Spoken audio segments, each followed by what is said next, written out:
रात भी अच्छा होगा, मंजर भी अच्छा होगा, आगे बढ़ने का हौसला तो रख मेरे दोस्त, हर चीज अच्छा होगा।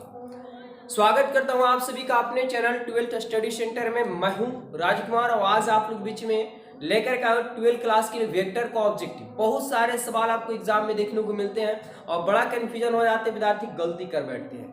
लेकिन आज एक कॉन्सेप्ट देखने के बाद एक नंबर भी एग्जाम में मिस नहीं होने देंगे, क्योंकि बेसिक नॉलेज के साथ साथ में आपको पूर्ण रूप से कम शब्दों में आपको हम पूरा डिटेल करने वाले हैं। तो बस वीडियो में हमारे साथ बने रहें और देखिए आज के बाद आप कैसे एक्सपर्ट हो जाते हैं सिर्फ देख करके ऑब्जेक्टिव बनाएंगे। तो सदिश जो बनता है यानी वेक्टर का जो ऑब्जेक्टिव बनता है उसके लिए फॉर्मूले की कुछ जरूरत होती है, कुछ कॉन्सेप्ट की जरूरत होती है। चलिए हम कम शब्दों में आपको कॉन्सेप्ट हम क्लियर करते हैं और बाकी कुछ बचेंगे, जैसे जैसे आते जाएंगे वैसे वैसे हम क्लियर करते जाएंगे।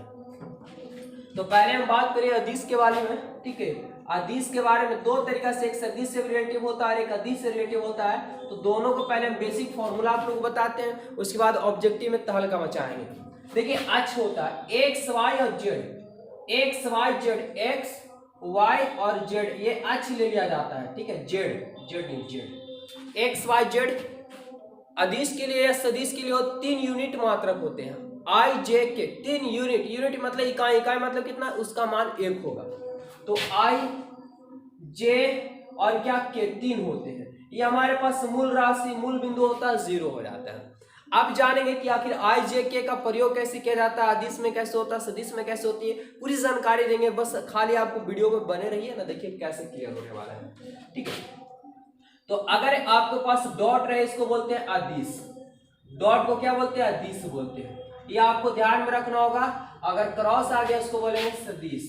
तो हम इसके बारे में भी चर्चा बाद में करते हैं, सदिश के बारे में। पहले हम अदिश के बारे में लेकर के चलते हैं। तो सबसे पहले तो हमें फॉर्मूला की जरूरत होगी, फॉर्मूला जानना बेहद जरूरी होगा।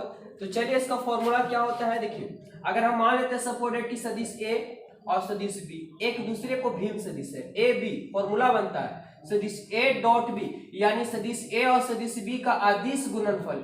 डॉट को क्या बोलते हैं, अदिश। तो ए डॉट बी बराबर क्या फॉर्मूला होता है, ए का मैग्नीट्यूड, देखिए इसको मैग्नीट्यूड बोलते हैं, मोड यानी परिमाण जिसको बोला जाता है। फिर सदिश बी का मैग्नीट्यूड होता है, परिमाण होता है। और फिर क्या होता है, कोस थीटा। याद रखना है कि अदिश में रहेगा तो कोस थीटा, सदिश में रहेगा साइन थीटा। चलिए हम इसको बाद में बात करेंगे। ठीक है, बाद में बात करेंगे, पहले हम अदिश के बारे में क्लियर करते हैं। इससे फॉर्मूला आपको बहुत सारे कॉन्सेप्ट क्लियर हो जाते हैं। चलिए कैसे कैसे आपको कॉन्सेप्ट क्लियर होंगे हम आपको समझाने वाले हैं। सिर्फ आपसे रिक्वेस्ट है कि वीडियो में बने रहिए और वीडियो को स्किप मत कीजिए या बढ़ा करके मत देखिएगा। ठीक है, क्योंकि जब तक आप कॉन्सेप्ट नहीं समझेंगे आप नहीं बना पाएंगे बढ़िया से। ठीक है, क्लियर नहीं कर पाएंगे। अब जानते हैं कि ए डॉट बी बराबर ए का मैग्नीट्यूड बी का मैग्नीट्यूड कोस थीटा आ गया, कोण भी ज्ञात होता है, इसी से फॉर्मूला ऑब्जेक्टिव बना हुआ है। तो आखिर ये बनता कैसे है, अगर सपोर्टेड आई है सदिश, ठीक है, ए के स्थान पे हम आई ले लेते हैं और बी के स्थान पे भी आई ले लेते हैं।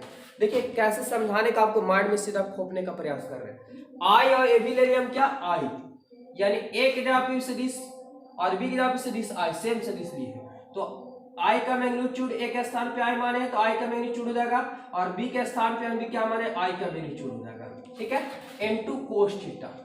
अब जरा दिमाग लगाएंगे विद्यार्थी, ध्यान दीजिएगा कि आई और फिर आई है, मतलब आई है इस पे एक्स पे और फिर से आई है। तो एक ही रेखा पे अगर रहेंगे तो कितना डिग्री कोण बनेगा, 0 डिग्री का बनेगा कि नहीं बनेगा, जरा बताइए आप लोग। एक है रेखा, उसी पे एक और पड़ा हुआ है और एक हाथ है इसी पे एक और पड़ा हुआ, तो इनके बीच में 0 डिग्री का कोण बनेगा। अब देखिए ना, एक रेखा है तो एक 360 180 डिग्री का कोण बना, अगर बीच में काटेंगे तो 90 डिग्री कोण बनेगा। लेकिन यहाँ तो हमारे 0 है और इसी पे गोल ला दिया, कितना डिग्री कोण बनेगा, इनके बीच में 0 डिग्री का कोण बनेगा। कहने का मतलब कि अगर आई है और इसी पे गो आई है, लदा गया इसी पे, तो इन लोगों के बीच में 0 डिग्री कोण बनेगा। फॉर्मूला समझिएगा कैसे माइंड में जा रहा है। अब जो कहने का मतलब कि आई वाई लिए है, मतलब आई और फिर से आई ले लेते, इनके बीच में 0 डिग्री का कोण बन रहा होगा, यानी कोस थीटा का स्थान पे हम 0 डिग्री कर देंगे। अब आई का आई और फिर आई का आई। अब देखिए सदिश आई का मैग्नीट्यूड 1 और इसका भी मैग्नीट्यूड का मान, मैग्नीट्यूड यानी परिमाण जिसका बोलते हैं, ये लोग यूनिट मात्रक होते हैं, इनका वैल्यू 1 होता है। ठीक है, आई जे के का। अब यहाँ पे कोस 0 डिग्री आपको मान पता होगा, कोस 0 डिग्री का मान 1 होता है।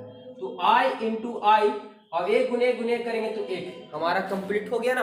फॉर्मूला एक बेहतरीन फॉर्मूला कंप्लीट हुआ। कैसे फॉर्मूला कंप्लीट हुआ, जरा देखिए विद्यार्थी, देखिए फॉर्मूला कैसे आपके पास कंप्लीट हुआ। ये फॉर्मूला आपके पास, ठीक है ना, कैसे यहाँ पे हम i इंटू आई लिए तो i इंटू आई है यानी समान सदिश का अदिश गुणनफल। अच्छा i इंटू आई जैसे बना उसी पर से हम j बैठाएंगे, यहाँ भी j तो j और यहाँ पे भी जीरो, क्योंकि j और j पे आएगा तो जीरो कौन बनेगा तो j इंटू j। अच्छा उसी बार से अगर k लेंगे तो k इंटू k, तो k सदिश और सदिश k का अदिश गुणनफल, इनका मान कितना है तो i इंटू आई का मान कितना है 1, तो j इंटू j का मान कितना आएगा 1 और k इंटू k का मान भी कितना आएगा 1। बड़ा विद्यार्थी कंफ्यूजन हो जाते हैं, इसी फॉर्मूला में सबसे ज्यादा कंफ्यूजन हो जाते हैं। लेकिन बताया ना कि मेरे साथ बने हुए तो घबराने की जरा सा जरूरत नहीं है, क्योंकि हम मैथ को आपको बना नहीं रहे, आपको समझा रहे तोड़ तोड़ के, ताकि आप समझ जाएं और बिल्कुल इसका मास्टर बन जाए। चलिए एक बार और फॉर्मूला देखते हैं। a इंटू बी सदिश a इंटू बी ले लिए। a का मैग्नीट्यूड फॉर्मूला क्या होता है कि a का मैग्नीट्यूड फिर सदिश b का मैग्नीट्यूड और फिर क्या कोस थीटा। ठीक है, अब जरा देखेंगे कि a के स्थान पे i ले लेते हैं और b के स्थान पे i ना लेकर के हम j ले लेते हैं। i ना लेके क्या ले लिए j ले लिए, तो i का मैग्नीट्यूड हो जाएगा सदिश a के जगह पे, b की जगह पे हम j माने तो j का मैग्नीट्यूड हो जाएगा और कोस थीटा। अब जरा देखिए कि कोस थीटा के स्थान पे हम क्या बैठाएंगे, तो i इंटू जे लिए है तो i इंटू आई गया था तो इनके बीच में 0 डिग्री का कोण बना था तो 0 बैठाए थे। लेकिन i इंटू अगर j है यानी i यहाँ है मेरा j यहाँ, यानी कहने का मतलब कि इनके बीच में कितना डिग्री का कोण बन रहा तो 90 डिग्री का कोण बन रहा। कितना डिग्री कोण बन रहा तो 90 डिग्री का कोण बन रहा। तो कोस थीटा का स्थान में कितना बैठ जाएगा 0। जब अलग अलग रहेंगे दिमाग लगा लेना कि अच्छा i है कुल लगा लेगा तो 0 डिग्री का, और कोई 0 का मान 1 होता है इसलिए 1 होता है। लेकिन i इंटू जे रहेगा एक दूसरे पे लदे हुए रहेंगे है ना, लम रहेगा तो 90 डिग्री कोण बनेगा। अब जरा देखिए कि i इंटू जे, अब इसका मान तो 1 हुआ, i का मैग्नीट्यूड j का मैग्नीट्यूड 1, और कोस 90 का मान कितना होता है विद्यार्थी जरा बताएं कमेंट बॉक्स में। तो कोस 90 का मान 0 होता है। अब i इंटू जे हुआ, अब 1 गुने 1 गुने तो 1 गुने 1 और 1 गुने 0 करेंगे तो 0। अब जरा थोड़ा सा का डिफरेंट है, यही तो विद्यार्थी नहीं समझ पाते हैं कि अगर i इंटू आई और j इंटू जे और k इंटू के रहेगा तो कैसे दिमाग में लगाना कि अच्छा एक ही बलादाया होगा तो 0 डिग्री कौन बनेगा, और कुछ 0 डिग्री का मान 1 होता है इसलिए 1 हो गया हमारा। लेकिन i इंटू जे रहेगा मतलब i और j रहेगा तो इनके बीच में 90 डिग्री कौन बनेगा, कोस 90 का मान जो होता है विद्यार्थी वो 0 होता है इसलिए i इंटू, यानी दो भिन्न सदिशों का अदिश गुणनफल हमारा 0 होता है। तो हमारे पास बेहद ही कॉन्सेप्ट लाजवाब वाला बना कि नहीं फॉर्मूला बना। तो इसको हम क्या ले सकते हैं i इंटू जे। अच्छा i इंटू जैसे j हुआ कुछ बार से j इंटू क्या होगा k, तो j इंटू k और फिर क्या होगा तो k इंटू क्या i, k इंटू क्या i बराबर क्या होगा, तो अलग अलग अगर सदिश का अदिश गुणनफल आ जाए तो 0 हो जाएंगे और समान सदिश का अदिश गुणनफल 1 हो जाएंगे। तो हम उम्मीद करते हैं कि ये फॉर्मूला आपको क्लियर हो गया होगा। और देखिए नहीं यही नहीं आपको पूरा चीज हम क्लियर करने वाले विद्यार्थी, बस खाली बने रहना आपको वीडियो। ऐसे कीजिए कि इसको स्क्रीनशॉट मारिए। ठीक है, हम आगे कॉन्सेप्ट की ओर बढ़ रहे हैं, सदिश की ओर बढ़ रहे हैं। क्लियर है, चलिए विद्यार्थी अब जरा देखें, ये तो अदिश के बारे में हो गया, लेकिन अदिश के बारे में भी बहुत सी और जानकारी बचा हुआ है। कैसे कि अगर मान लो कि सदिश हमको दे चुका है a बराबर दिया हुआ है, क्या दिया हुआ है कि xi प्लस yj और प्लस zk दिया हुआ है। ठीक है, इसको अगर मापांक पूछ दिया, मापांक बोलते हैं या मैग्नीट्यूड बोलते हैं, ठीक है, या मात्रक बोलते हैं। मापांक, चलिए मापांक की मैग्नीट्यूड रहे तो हमको क्या निकालना पड़ता है 1 का मैग्नीट्यूड, और मैग्नीट्यूड क्या निकलता है तो i j k का गुणांक का वर्ग लिया जाता है। जैसे यहाँ पे x का स्क्वायर हो जाएगा प्लस क्या y का स्क्वायर हो जाएगा और प्लस z का स्क्वायर हो जाएगा, जो हम आगे आपको पूरा क्लियर करते जाएंगे इस पे फॉर्मूला। ठीक है, अगर दे दे कि सदिश a तथा सदिश b लंब होंगे, जरा ध्यान देंगे, लंब होंगे तो लंब होने के लिए सदिशों में जो होता है अदिश में निकलता है ये कि a डॉट b बराबर क्या होना चाहिए 0 होना चाहिए, तब क्या होते हैं लंब होते हैं। अगर a डॉट b है तो 0, अगर आ गया तो लंब होंगे। अगर मान लीजिए सपोर्टेड की समीकरण हमारे पास दिया हुआ है, जरा देखेंगे ai, ये हम कुछ नहीं तो इसको x मान लेते हैं, कोई दिक्कत नहीं है। तो ai प्लस bj और प्लस ck मान लेते हैं। ठीक है, इसका अगर बात करें दिक् अनुपात कैसे निकलता है, तो दिक् अनुपात अगर आ जाए तो i j k का गुणांक लिया जाता है, सिर्फ i j k का गुणांक। तो हमारे पास a है, फिर क्या है b है और फिर क्या हो गया c हो गया, ये दिक् अनुपात हो। अगर यहां से हमारा पूछ दे दिक् कोसाइन, ठीक है, दिक कोसाइन अगर कुछ दे तो दिक कोसाइन कैसे निकलता है, ए का ए और बटा इनका मैग्नीट्यूड निकलता है, यानी सदिश ए का मैग्नीट्यूड निकलता है। क्या निकलेगा, तो ए का स्क्वायर प्लस बी का स्क्वायर और प्लस सी का स्क्वायर। फिर कॉमा को चिन्ह देंगे, फिर हमारे पास बी हो जाएगा और फिर क्या होगा कि ए का स्क्वायर प्लस बी का स्क्वायर प्लस सी का स्क्वायर। फिर हमारे पास सी हो गया रूट अंडर ए का स्क्वायर प्लस बी का स्क्वायर और प्लस सी का स्क्वायर। ये बेसिक फॉर्मूले हैं जो आपको हम बता दे रहे हैं, और देखिए ना कैसे ऑब्जेक्टिव चुटकी बनेगा और सब्जेक्टिव भी कैसे रगड़ाएगा। एक और पूछ दिया जाता है कि सदिश ए का बी पर प्रक्षेप जिसे प्रोजेक्शन बोलते हैं, ठीक है, प्रोजेक्शन बोलते हैं। कैसे निकलता है प्रक्षेप, तो प्रक्षेप निकालने के लिए क्या करना पड़ता है, बस कुछ नहीं कि सदिश ए इंटू बी बोला है, तो सदिश ए तथा बी पर सदिश ए का, देखिए सदिश ए का बी पर प्रक्षेप निकाले, तो जिस पर का बोल दिया, जिस पर बोल दिया उसको बट्टा में कर देना मैग्नीट्यूड, बस ये आपका ये हमारे प्रक्षेप निकल गया।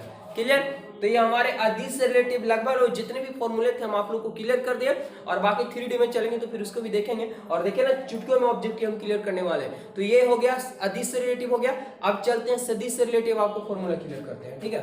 तो जरा देखिए, थोड़ा सा जगह का भी दिक्कत हो रहा है। सदिश के लिए जरा चलते हैं। तो सदिश के लिए विद्यार्थी जरा सा ध्यान दीजिएगा, माइंड बैठाएगा क्या है, बस सदिश के लिए आपको ये करना है, ठीक है।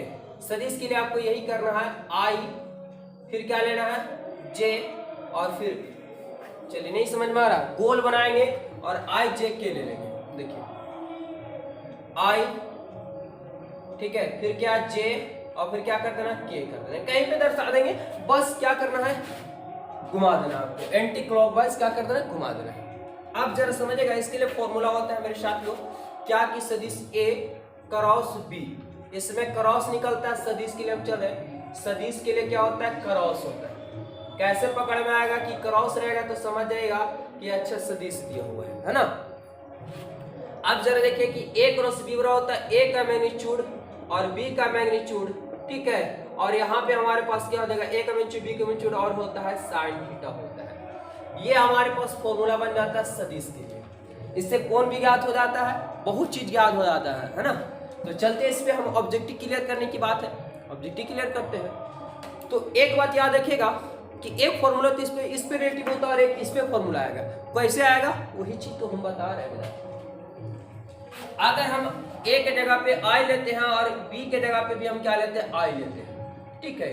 तो सदिश आई के जगह पे भी मैग्नीट्यूड, आई का मैग्नीट्यूड, बी की जगह पे आई का मैग्नीट्यूड, और क्या साइन थीटा। जरा देखेंगे मेरे साथियों, जरा ध्यान से समझिएगा कि आई इंटू आई लिए है, मतलब एक ही पे रहेगा, तो कंफर्म कि एक ही पे रहेगा, तो 0 डिग्री का कौन बनेगा, बनेगा कि नहीं बनेगा, तो 0 डिग्री का बनेगा, तो साइन 0 ले लेंगे यहाँ पे, थीटा का स्थान पे 0, तो आई इंटू आई क्रॉस आई, और इसका मान तो 1 होता है, इसका मान भी 1 हुआ, ठीक है, क्रॉस लगा देंगे सदी से। तो अब साइन जो है 0 डिग्री का मान पड़े होंगे, साइन 0 का भैया 0 होता है।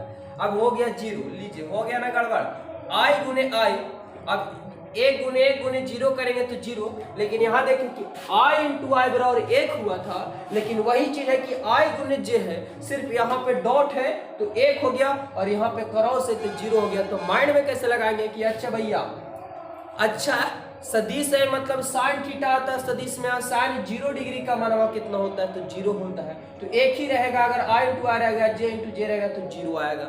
लेकिन अगर भिन्न रहेगा तो इस फॉर्मूला से नहीं बनता है, हम आप लोगों को समझा रहे हैं, बस रिक्वेस्ट है कि वीडियो में बने रहेंगे। ऑब्जेक्टिव आपको वादा किए हैं कि 1 नंबर भी नहीं कटने देंगे, तो नहीं कटने देंगे अगर कॉन्सेप्ट आप समझ लेते हैं तो हमारे पास यहाँ से एक फॉर्मूला हमारा बना कि आई गुने आई बराबर जे गुने अगर जे, और के गुने क्या बन गया के।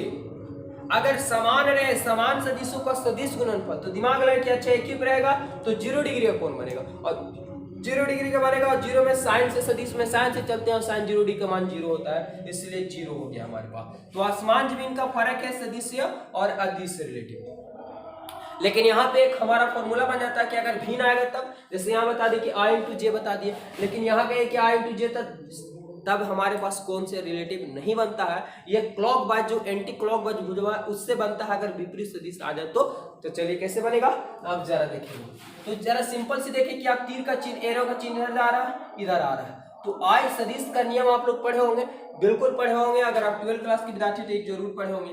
देखिए आई से अगर गुना करेंगे जे में तो बिल्कुल सीधा जा रहा है। तो अगर ये सदिश का नियम कहां पे बताया हम लोग विद्यार्थी, जरा देखिए, आप जरा देखें कि यहाँ पे हम क्या किए हैं इसे, ठीक है। आप जरा देखेंगे यहाँ पे क्या हुआ से, एक यहाँ से स्टार्ट हुआ तो ये डायरेक्ट यहाँ गया, फिर यहाँ से यहाँ गया होगा और ये डायरेक्ट चल गया। अगर इसको हम ए मानते, इसको बी मानते, इसको सी मानते, तो सदिश ए जो अकेले पहुंच जा रहा और ये दोनों मिलकर पहुंच रहा है, यानी बी और प्लस क्या पहुंच रहा है, सी, दोनों मिलके, तो ये सदिश का नियम होता है, ठीक है, कि दो को मिलकर जो पहुंच रहे वो अकेले पहुंच जाए तो इस रूप से सदिश का नियम आता है। थोड़ा सा यहाँ पे फेंट दिया, आप समझ रहे होंगे, ठीक है। तो देखिए कैसे बनेगा, तो आई से गुना होगा जे में, तो आई अगर गुने जे देखने को मिल जाए, तो आई गुने जे मिल जाए तो इसको फिगर बना लेंगे, तो आई की जे करेंगे तो बराबर में क्या हो जाएगा, के हो जाएगा। एकदम सिंपल सा फॉर्मूला है। अगर जे जो है से के पास जाएगा तो एकदम सिंपल से जा रहा है कि जे है, जे के बाद क्या आ रहा है, के आ रहा है, मतलब मेरा सही बैठ रहा है, जे के बाद क्या आ रहा है, के, तो जे गुने के आया तो फिर क्या हो गया हमारे पास, आई हो जाएगा, है ना, एकदम सिंपल। अच्छा, अब के जो है कहाँ जा रहा है, कहाँ जा रहा है, आई के पास जा रहा है, तो के गुने क्या ले लेंगे, आई ले लेंगे, तो क्या बन जाएगा, के गुने आई ले लेंगे तो हमारे पास जे बन जाएगा। लेकिन इसी का अपोजिट बनता है, क्या अपोजिट का, अगर हम इसका उल्टा लिखें, अगर उल्टा लिखते हैं तब क्या होगा, जैसे कि हमारे पास इससे है लेकिन उसका उल्टा लिख देते हैं, यानी जे गुने हम लिख देते हैं आई, तो जे गुने आई लिख दे तो के हुआ हमारे पास, लेकिन काची होगा, माइनस में, है ना। अच्छा विद्यार्थी जरा ध्यान दीजिएगा, कोई दिक्कत नहीं, कैप लगा दिए इसे लिख दीजिए। अच्छा, अब क्या चलते हैं कि उल्टा लिख देते हैं, तो के गुने अगर हम लिख देते हैं, के गुने लिख देते हैं क्या, के गुने जे लिख देते हैं, के गुने अगर जे लिख देते हैं तो क्या हुआ, आई हुआ, लेकिन क्या आप देख रहे हैं कि माइनस में, क्योंकि उल्टा इसका संकेत जा रहा है ना। अब जरा देखेंगे कि एक और बचा हुआ है आई गुने, तो आई गुने अगर हम के लिख देते हैं, आई गुने क्या लिख देते हैं, के लिख देते हैं, आई गुने के लिख देंगे तो क्या होगा हमारे पास, आई गुने के लिख दे तो जे हुआ, लेकिन काची में, माइनस में। तो ये सदिश रिलेटिव जितने भी फॉर्मूले थे वो सदिश रिलेटिव हम आप लोग के बीच में ऑब्जेक्टिव के लिए तैयार कर दिए। सब्जेक्टिव के लिए जैसे जैसे आते जाएगा वैसे वैसे बताते जाएंगे। तो उम्मीद करते हैं कि जितने भी कॉन्सेप्ट आपको समझाएं बहुत ही बेहतर तरीके से समझ में आएगा। वीडियो अच्छा लगा तो वीडियो कर दीजिए लाइक, और इसका ऑब्जेक्टिव हम अगले वीडियो में आप लोग को क्लियर कर देंगे, क्योंकि ये वीडियो काफी लंबा हो चला है, ठीक है। तो अगले वीडियो में सिर्फ ऑब्जेक्टिव को धैर्य उड़ाएंगे, चुटकियों में बनाएंगे।